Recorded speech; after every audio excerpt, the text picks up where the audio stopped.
também em custos com a plataforma e também aquela questão da autodisciplina dos empregados e dos gestores no controle do trabalho. Pode passar mais um?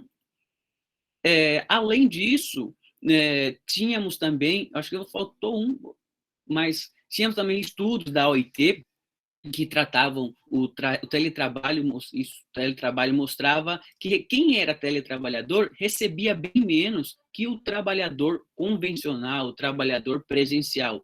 Tínhamos lá, por exemplo, nos Estados Unidos, 22%, na África, 25%, e em países como Argentina, Colômbia e Chile, esse valor também era muito menor. Na Argentina, um teletrabalhador recebia cerca de metade de um trabalhador presencial. E isso acabou mudando, pois após a declaração da pandemia, todo mundo passou a adotar o teletrabalho. Inclusive, na Europa, preponderantemente todos os países regulamentaram por lei a questão do teletrabalho. Inclusive a Espanha, Portugal e Itália passaram a prever nos seus códigos de trabalho a sua regulamentação. Tal enquete desse jeito também ocorreu na América Latina, como na Colômbia, no Chile e em especial na Argentina, que em 2021 foi aprovado o novo regime jurídico e a nova regulamentação do teletrabalho. Países como a Alemanha adotaram essa regulamentação por negociação coletiva, valendo também frisar a forte influência dos sindicatos quanto a essa matéria na Bélgica, na Itália e também em Portugal. Delineada aqui essa breve e rápida introdução sobre o teletrabalho em diversos países, eu passo aqui a palavra para o meu colega e amigo André, que tratará das relações de trabalho à distância, falará dos conceitos e também dessa figura do nômade digital que está todo mundo querendo saber. É com você, André. Passo a palavra para você.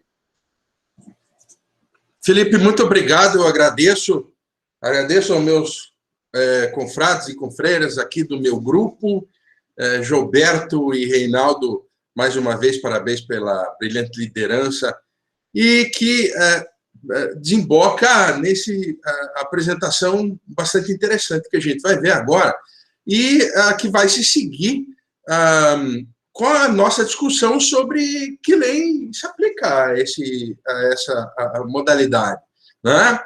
Vocês vão ver aqui no próximo slide, Carlos, uma questão que a gente tem que trazer aqui é essa diferenciação que foi trazida pelo professor Hugo Barreto, que nos antecedeu, entre os conceitos de trabalho remoto, teletrabalho e home office. E aí eu me pauto no documento que foi trazido, me parece, em junho, no dia 5 de junho de 2020, Gilberto, pela Organização Internacional do Trabalho. Ele divulgou uma nota técnica, e essa nota técnica o que era? Era uma nota técnica para que todos os países organizassem os seus estudos, né? Esse estudo que foi trazido pelo Felipe, que me antecedeu, todos esses países eles têm que se pautar, então, os seus números, né? Através dessa nossa nota técnica do Covid-19, da OIT. Chama-se Guidance for Labor Statistics Data Collection, né? Mas o mais interessante foi que essa nota técnica da Organização Internacional do Trabalho, ela trouxe o que ela entende por trabalho remoto, por teletrabalho e por home office. E em razão disso, até para que o trabalho de quem quiser, pretende estudar sobre o tema, para que fique numa definição internacional, me pareça e nos parece aqui, como conclusão conjunta que nós tivemos, que deva se pautar, então, sobre essa nota técnica da Organização Internacional do Trabalho. O remote work, ou trabalho remoto, nesse estudo recente apresentado pela OIT, ele deve ser compreendido como aquele que é total ou parcialmente realizado num local alternativo que não seja o padrão, portanto, de modo descentralizado. Como disse o professor Hugo Barreto, que nos antecedeu, é importante a gente focar que não se trata necessariamente daquele trabalho realizado por meios telemáticos. Ele pode ser, por exemplo, numa empresa que fabrica roupa, por exemplo, ou que numas crocheteiras que pegam o material e levam para trabalhar em casa. Esse trabalho também é considerado um trabalho remoto, né? Ou seja, o teletrabalho é uma espécie do qual o gênero seria o trabalho remoto. Para a OIT, o teletrabalho, então, muito parecido ao que nós aqui no Brasil está lá no artigo 75. É um gênero, né, como disse, uma espécie do gênero trabalho remoto, e ele diz respeito a algo menor que se insere dentro do gênero trabalho remoto, quando composto por trabalhadores que usam o que eles chamam lá de tecnologia de informação e comunicação.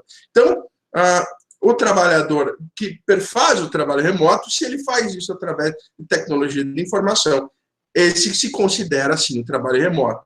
Dentro ainda, portanto, inserido no teletrabalho, aí, ou seja, como espécie do gênero teletrabalho, nós temos o home office. Por que essa classificação é importante? Justamente para a definição de políticas públicas. Meu caro Célio Neto, nosso grande representante aqui da Sobrate e uma das pessoas que mais conhece teletrabalho no Brasil, o home office, no conceito da OIT, é aquele realizado, ou o teletrabalho, que é realizado dentro da própria residência do trabalhador, seja total ou parcialmente. E por que eu digo de políticas públicas, de legislação? Porque é para aquele verdinho que está ali do lado, que vocês estão olhando nesse momento, que vão ter essas políticas, por exemplo, de reembolso de gastos, né? Ou a doutora Adelaide, lá do TST, vai dizer que se tropeçar, ele também é responsável, a empresa vai ser responsável civilmente, né? Então, essa faz uma questão importante, que são os conceitos de teletrabalho. Agora, nem sempre o teletrabalho, as pessoas se adaptam perfeitamente ao teletrabalho. Nem sempre, né? Principalmente se você é um correspondente de uma empresa internacional de televisão, Carlos.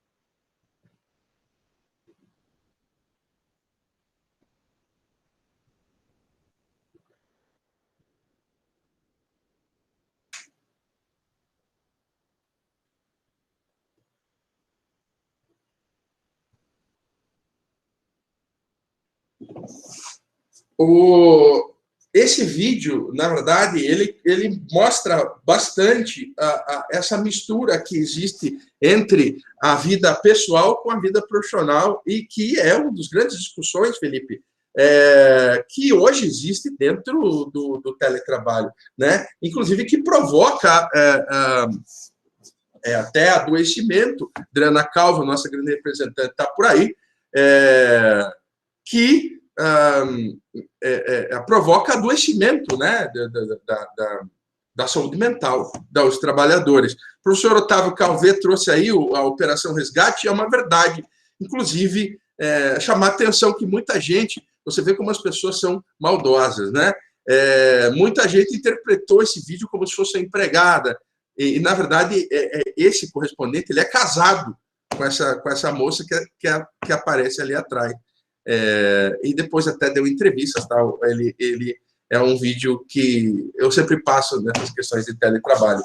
Gente, uma das espécies desses teletrabalhadores, e que agora, durante a pandemia, ainda chamou-se mais atenção, são os que vêm a se chamar de imigrantes digitais. Olha, eu com a 4.0 na cabeça. Os nômades digitais. O nômade digital, esse termo, ele surgiu nesse livro que vocês estão vendo na esquerda, ali, chama Digital Nomad. O Tsushio Makimoto, David Manager, em 1997. Vejam só, 1997.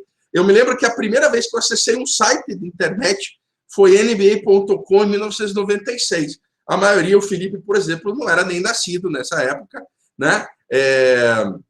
A Maria Lúcia Galotti também não era nascida. Várias pessoas aí que estão com a gente também não eram nascidos. Mas Nós que somos imigrantes digitais, que viemos de uma época não digital, né, para essa época digital agora, a gente acessava e demorava séculos para abrir uma página, e foi em 1996, veja, a World Wide Web de 94, 95. Já em 1917, esse cidadão, esse empresário japonês, chamado Shio Makimoto, ele escreveu, veja só,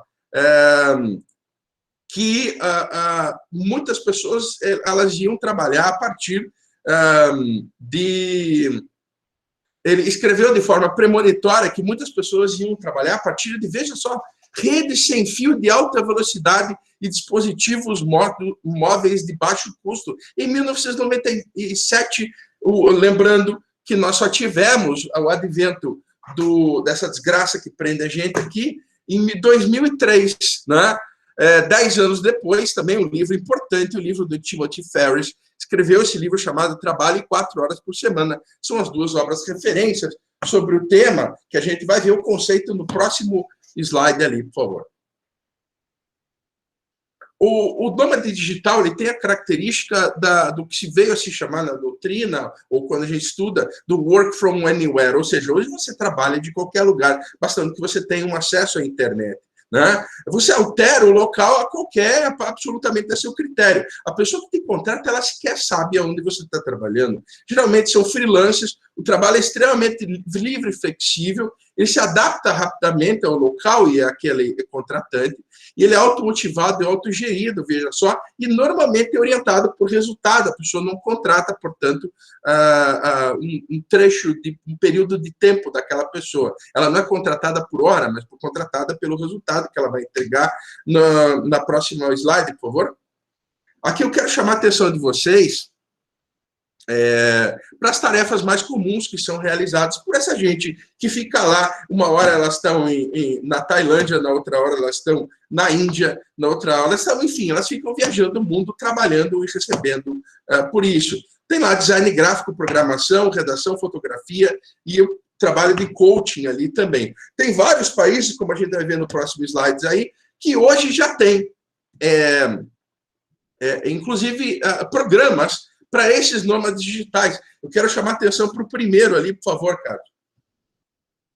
Veja, a Estônia. A Estônia é um coach, olha só, um case de sucesso nessas questões. Tá? A Estônia é um país que está se destacando pela vanguardismo digital. Ou seja, hoje lá já não existem mais cartórios, né? Essas transações são todas feitas através de blockchain. E veja, eles têm um visto digital de nômade e de freelance. Foi o primeiro país a fazer. Por que isso? Porque esses profissionais são altamente qualificados. Altamente qualificados. São super qualificados. Lembra que as meninas que me antecederam falaram da atração desses profissionais super qualificados lá para a Alemanha? É justamente o que a Estônia está querendo fazer. Lá em Portugal, o sétimo ali, por exemplo, tem um chamado trabalhador autônomo empresário. Né? Barbados também, várias ilhas do Caribe tem. E para vocês terem uma ideia, na ilha da Madeira, existe uma vila com 2.000 pessoas, todos eles trabalhadores afeitos ao nomadismo digital. Né? Ali tem a minha classificação, que eu trago, está um pouquinho pequeno ali, mas eu falo para vocês. Olha só, o Célio traz aqui, por exemplo, a informação de que na Estônia tem um juiz robô que julga causas de até 7.000 euros, né? Ou seja, o juizado especial hoje é voltado ao juiz robô. Eu li alguns livros sobre nômades digitais e a maioria deles hoje capta serviços através de plataformas digitais.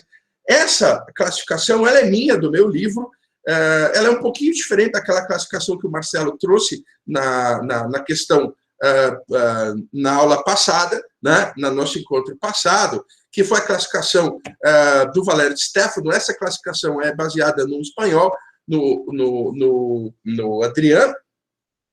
Ali, a economia do compartilhamento de serviço ou trabalho plataformizado, eu divido ali entre freelancers e o que eu chamo de multiterceirização, que seria o crowdsourcing. Ela se divide em online e offline, não vou entrar no mérito, mas o online, a multiterceirização online, é aquela que é feita a partir de contatos via plataforma mesmo, cada um está num lugar. Próxima slide, por favor. Veja só, ali estão as características. A Mary Gray, no livro dela, chama de Ghost Workers, ou seja, são os trabalhadores fantasmas. Por quê? Porque eles não aparecem. Via de regra, são identificados a partir de avatares somente. Próximo, por favor. Esses são os tipos de multiterceirização online. Ali tem vários, né, das plataformas, né, principalmente essas plataformas que chamam de microtrabalhos. Eu odeio essa designação. Nenhum trabalho, para mim, é micro, né? Mas, principalmente, a plataforma mais famosa é a plataforma da Amazon, chamada Amazon Mechanical Turk, na qual você pode fazer um trabalho e receber por isso. Próximo slide, por favor.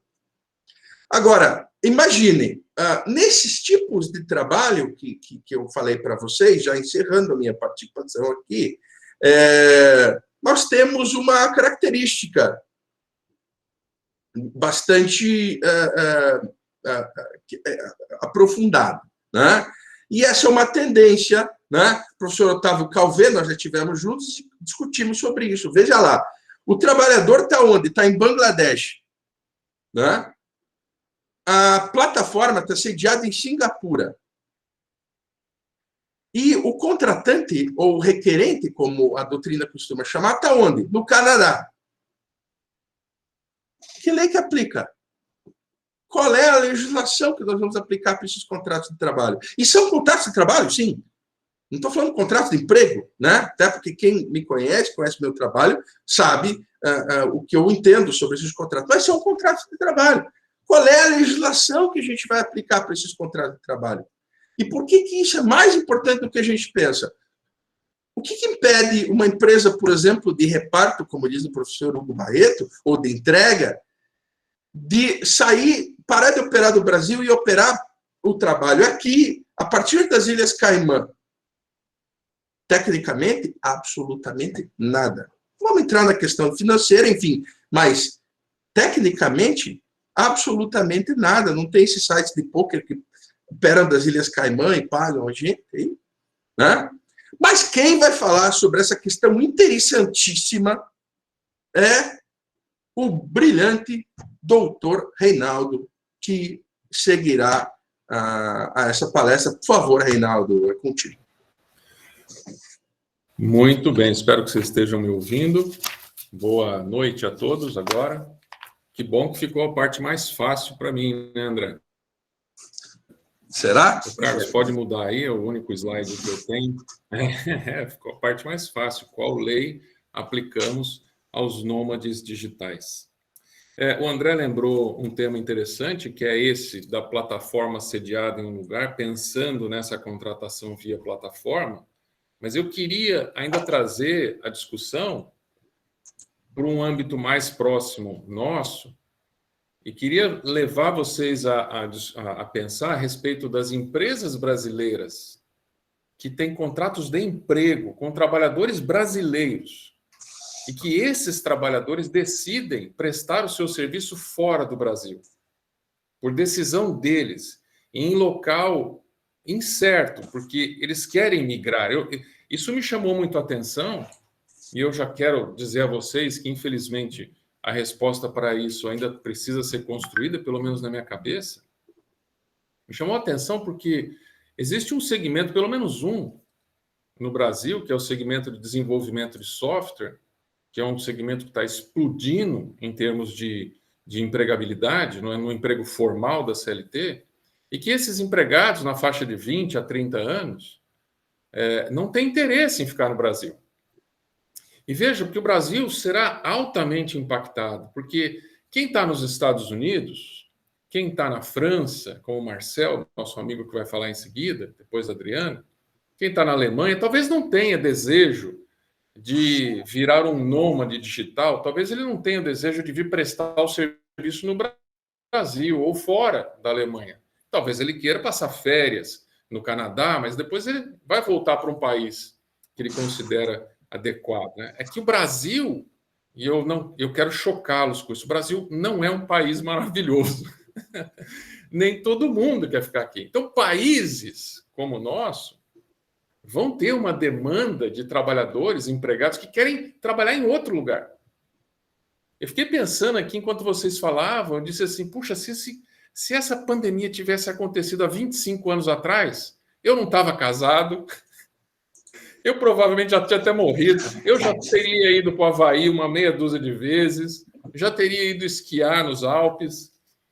Essa é a questão, entende? O Brasil vai ser impactado, por isso que nós vamos falar agora em poucos minutos.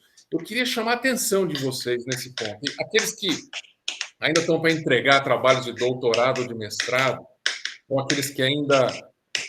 André, eu acho que o seu nick está ligado. Beleza.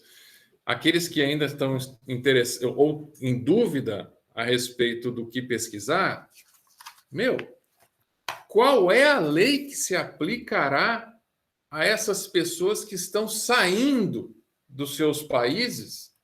Eu vou para o país, mas pode ser até estados. Qual é a convenção coletiva que se aplica? Nós temos aí 3 níveis de normas, pelo menos, para pensar. Nós temos as normas estatais, o contrato individual de trabalho e as normas coletivas.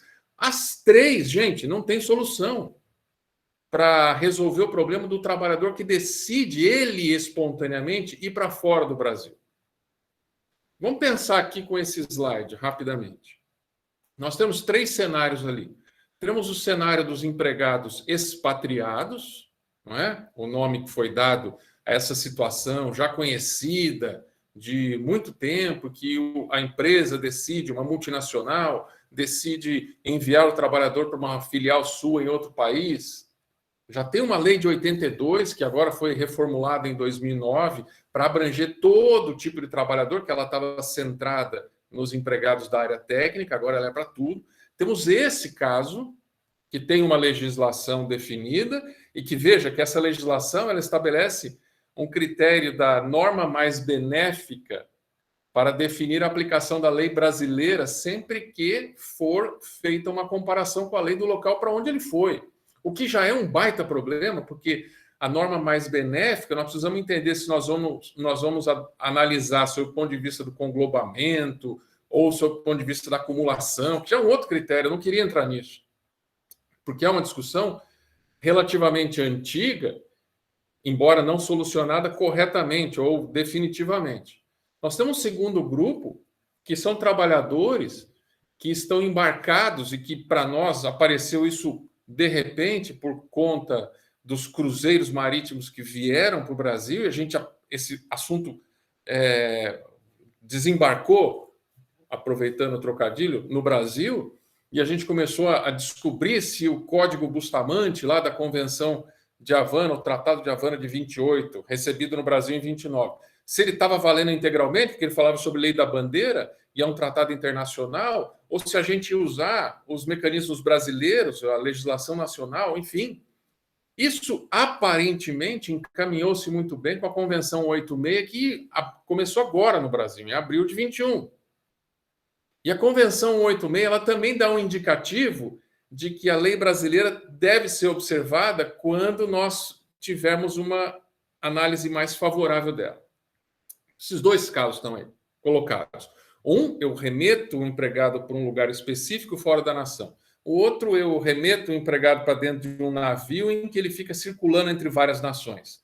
Agora, o que a gente tem aqui, nesse terceiro bloco, é os casos complexos, que seriam justamente esses empregados que decidem sair do país, além daqueles que podem ser contratados fora. Vamos ficar só na primeira situação, que é o empregado que decide sair do Brasil. Seja ele, prestem atenção o que me chamou a atenção, seja ele ir para uma empresa fora, para uma unidade conhecida num lugar fora do Brasil, por desejo dele, porque na leitura da lei eu vou chamar a atenção de vocês a um outro ponto, seja para fazer isso que o André mencionou, que é viver a vida como se não houvesse amanhã, para qualquer lugar que ele queira, mesmo sem um empregador saber para onde ele vai. Bom, como é que a gente resolve isso? Nós temos algumas referências. A primeira delas é o artigo 9º da Lei de Introdução às Normas de Direito Brasileiro. E ele foi escrito lá em 42, vai fazer agora 80 anos. E quando a Dilma propôs uma modificação, não sei ela, mas durante o governo dela, a modificação não alterou essa regra do artigo 9º. Ele diz o quê? Para qualificar e reger as obrigações, aplicar-se-á a lei do país em que se constituírem. Então, para reger as obrigações, aplica-se a lei do país que se constituiu. Logo no parágrafo 2º diz que as obrigações resultantes do contrato reputam-se constituídas no lugar em que residir o proponente, que seria o empregador. Será que dá para eu introduzir ou impor essa regra do artigo 9º numa condição de hoje, numa condição em que os direitos humanos obrigam uma interpretação pro homine? Será que eu posso usar o critério da residência do empregador, do proponente, para impor essas condições? Será que a regra é do local onde as obrigações foram constituídas? E que local é esse, se eu estou tratando de um nômade digital? A cada momento ele está num país diferente? Bom, esse é o critério da norma tradicional nossa. Nós usamos 3 elementos doutrinários e jurisprudenciais para tentar encontrar, não é só um critério brasileiro já, passando para o direito internacional privado, qual seria o critério usado se não for esse artigo 9º da lei de introdução. E aí a jurisprudência e a doutrina falam dos tais elementos de conexão, que é uma coisa difícil de compreender, mas ele se resume em 3 possibilidades, que é: eu posso usar o local da prestação de serviço como uma referência, eu posso usar o local do contrato como uma referência, ou eu posso usar a norma mais favorável como uma referência. Então, nós temos o artigo 9º da lei de introdução, nós temos esses critérios doutrinários e jurisprudenciais. Ainda não está resolvida a questão. Então, como é que nós passamos os últimos anos sobre esses temas?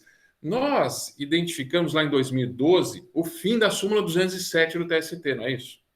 A súmula 207, ela estava em harmonia com o Código Bustamante, e ela dizia: a relação jurídica trabalhista é regida pelas leis vigentes no país da prestação do serviço. Tal da Lex Loc Executionis. Estava muito fácil. Onde você presta o serviço, é lá que nós vamos adotar a legislação.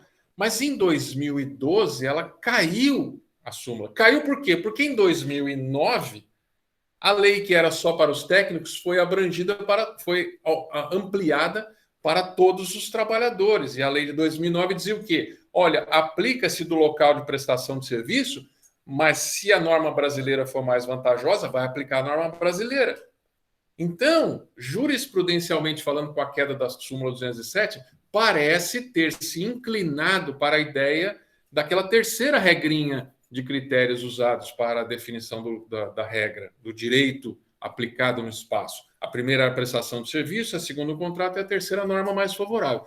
Parece que nós estamos sendo levados para isso. Bom,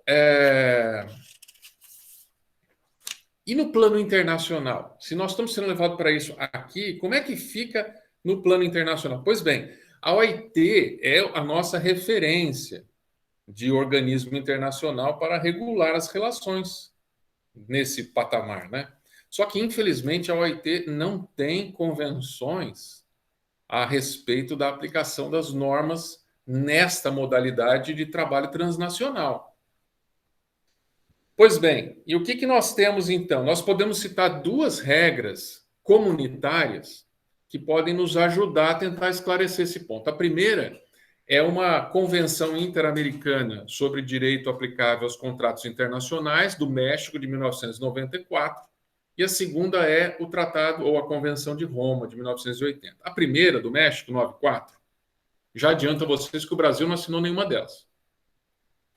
A do México de 94 diz no artigo 7º: o contrato rege-se pelo direito escolhido pelas partes. Não faz nenhuma acepção em relação ao contrato de trabalho, mas diz o artigo 7º, repito, o contrato rege-se pela lei do direito escolhido pelas partes.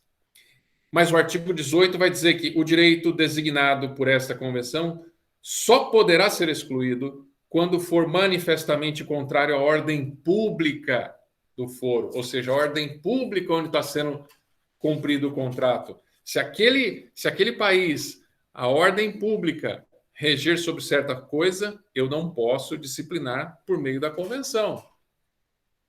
A União Europeia, com a Convenção de Roma de 1980, depois regulada pelo regulamento de 2008, ela diz no artigo 8º o seguinte, depois vai ter disponibilizado para vocês com mais clareza, não quis encher os slides aí, e eu já adianto que eu só vou parar nesse slide. A convenção, no artigo 8º, ela diz o seguinte: o contrato individual de trabalho, veja, ele já fala do contrato de trabalho, é regulado pela lei escolhida pelas partes. Esta escolha da lei não pode, porém, ter como consequência privar o trabalhador da proteção que lhe proporcionam as disposições não derrogáveis. Veja, lá o Tratado do México, ele fala em manifestamente contrário à ordem pública. Aqui o Tratado de Roma vai dizer que não pode ser contrário às regras inderrogáveis, né, ou não derrogáveis. Então, não derrogabilidade de uma lei é a mesma coisa que ordem pública, e eu já chamo a atenção de vocês, é a mesma coisa que direito indisponível, é a mesma coisa que norma cogente. O artigo 2º dessa regra europeia vai dizer que se a lei aplicável ao contrato individual não tiver sido escolhida pelas partes, o contrato é regulado pela lei do país em que o trabalhador presta habitualmente o trabalho.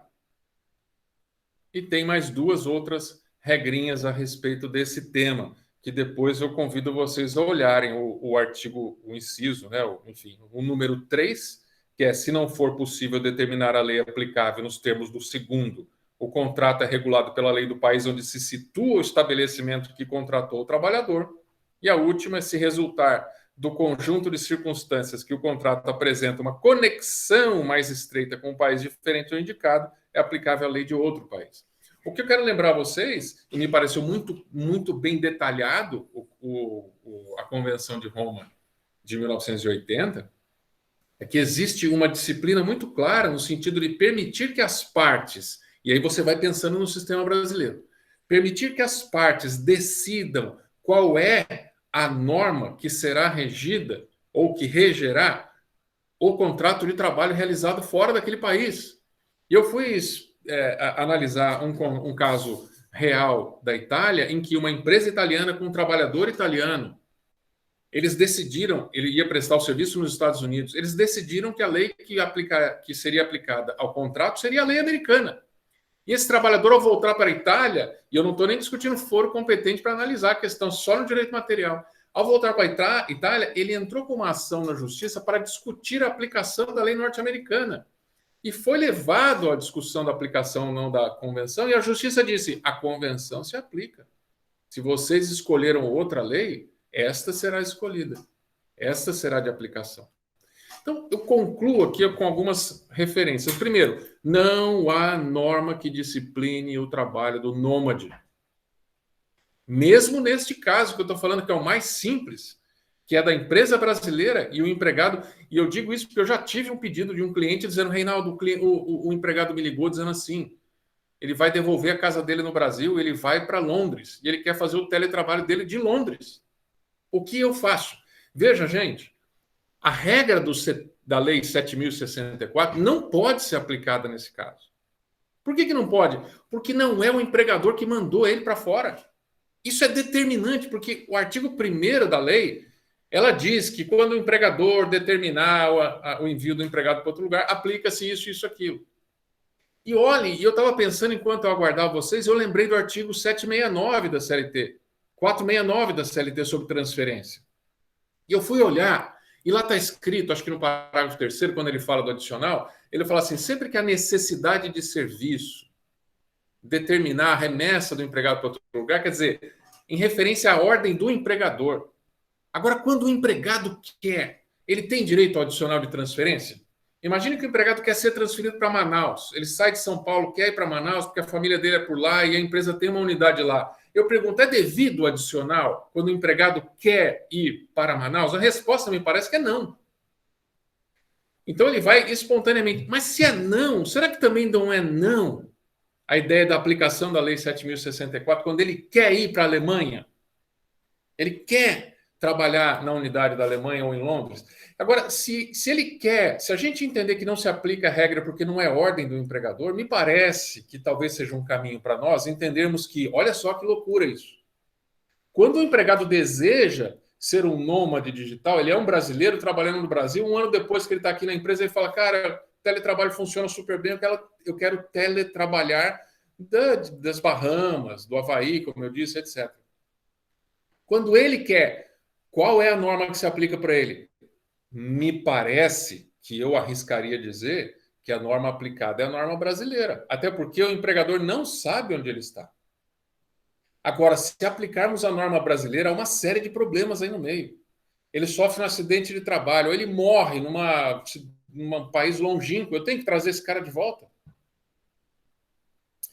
Bom, são muitas inquietações. Na verdade, não são respostas, mas são temas interessantíssimos. E como eu disse no começo, eu não gostaria de cairmos naquela condição muito fácil, para não dizer cômoda, de aplica a lei brasileira quando for mais favorável. Porque não é o caso do empregado trabalhar num lugar certo e conhecido. É um caso dele ser um nômade. O nome está a referir pessoas agraciadas com a possibilidade de passar o verão em qualquer lugar do mundo. O cara não quer inverno mais. O cara quer viver no hemisfério norte no verão e descer para o sul, entenda, Austrália, no verão australiano. Ele não quer ficar em algum lugar. Ele quer viajar. E como eu disse, se isso viesse há 25 anos atrás, eu seria um nômade digital, provavelmente. Bom, e me parece que essa questão do adicional de transferência não ser devido quando o empregado quer se mudar para outro lugar, me parece que é um bom indicador de que a norma a ser aplicada a ele não é a do país onde ele vai trabalhar quando ele quer. E eu perguntei a 2 professores de direito internacional aqui em Campinas, e eles me disseram, Reinaldo, quando o empregado quer, eles não são da área do trabalho, mas eles entenderam que como não é um empregador que empurra, o empregado está assumindo o risco dele. Agora, com a nossa cultura de hipossuficiência em todos os cenários, nós podemos absorver isso? Nós podemos absorver um tratado de Roma e dizer, eu até conversei com o Gilberto durante a semana, um tratado de Roma em que, por conta do artigo 8º da CLT, na falta de lei eu aplico o direito comparado, eu poderia pensar num tratado de Roma e dizer que as partes podem escolher a lei e o judiciário brasileiro entenderia que a escolha foi dentro da órbita da autonomia da vontade? Bom, não temos respostas para muitos e eu gostaria que vocês aí no chat ficassem à vontade para também opinarem. Mas como nós temos uma limitação temporal, eu não queria atrapalhar muito vocês e devolvo a palavra ao Gilberto. Obrigado, gente. Eu que agradeço aí aos colegas que apresentaram questões de extrema relevância, provocativas, né, trazidas aí pelo Felipe, juntamente com o Eduardo, que não pôde comparecer, o André, que trouxe a figura do nômade, e essa questão que o Reinaldo trouxe, sem dúvida nenhuma, uma questão que nos encontraremos daqui para frente com maior intensidade, né? Então, pessoal, mas sem procurar estender muito, já vamos para o terceiro e último painel, que temos a Adriana e o Marcel, que vão falar aí sobre Cadê o slide? Vamos falar sobre as doenças relacionadas à saúde mental, desconexão. E até pensei que a Paula ia fazer uma ponte, né, que falou da yoga e tal, pensei que ela ia fazer uma ponte aí com a questão da saúde mental em momentos de pandemia, né? Uma questão tão preocupante nesse momento. Então, sem mais delongas, passo a palavra à Adriana, que fará o encaminhamento. Boa tarde a todos, estou muito contente aqui de estar compartilhando com vocês esse evento, inclusive quando eu vi a Paula falando, eu falei, nossa, ela devia ter começado aqui na minha parte junto comigo, né, porque teve total conexão, né, com o meu tema, e até dando um depoimento para vocês, eu sou meditante, eu sou praticante de meditação transcendental há 18 anos, meu marido é meditante, meu sogro é meditante, e agora recentemente, há um mês, o meu filho de 9 anos começou a meditar. Então, se alguém tiver interesse e quiser depois saber mais sobre as vantagens e todos os benefícios, eu fico à disposição aí também, apoio muito aí essa técnica. É uma técnica como tantas outras que a gente tem aí por aí, né? Bom, e eu vou falar 5 minutinhos, porque na verdade a estrela aqui da minha parceria é o Marcelo.